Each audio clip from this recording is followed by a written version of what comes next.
mute priests of the Lady of Marakand, even if they did hardly ever come out to the suburb. The damned wizard had bespelled Holosayan. That explained it.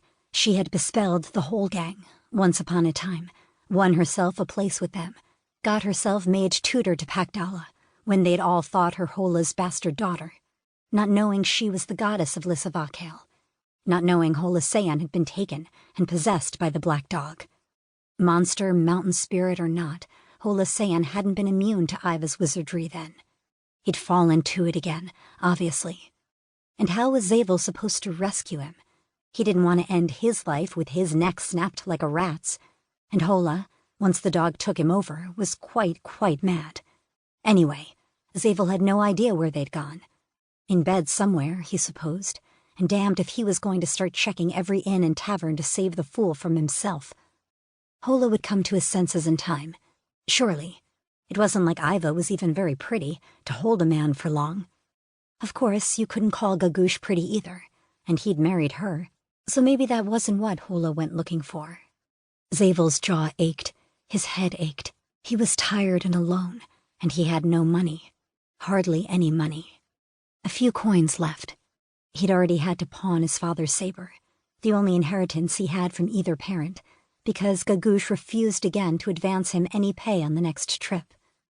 They treated him like a child. At least he had enough for a bite to eat. He didn't think he could chew. His jaw throbbed, and damned if Hola hadn't loosened a few teeth for him. Something to drink, though, would settle his stomach, stop the spinning in his head while he thought what to do about Hola. A drink, and another, because the sweet, thin wine did help, and the luck of the old great gods was with him.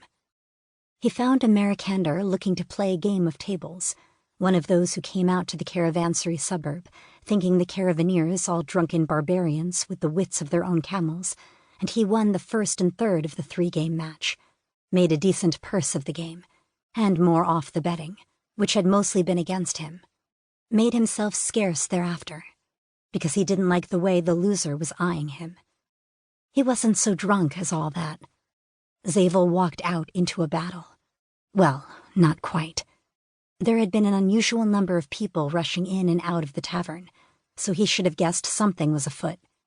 But playing tables meant having your wits about you, and he had shut out the stir and fuss, though it had distracted his opponent to some advantage in that last game. The street, a crooked lane off the main road, was empty but for a couple of running caravaneers. Noise, though, cries and yells, and there was a reek of heavy smoke. He followed the running men, mostly to get himself away from the tavern as quickly as he could, with the pocket of his coat nicely heavy. He had the vague idea of heading for the pawnshop, which was down along closer to the graveyard of the gore, and an even vaguer notion of seeing what all the noise was, in case Hola was doing something about Ahjvar at last.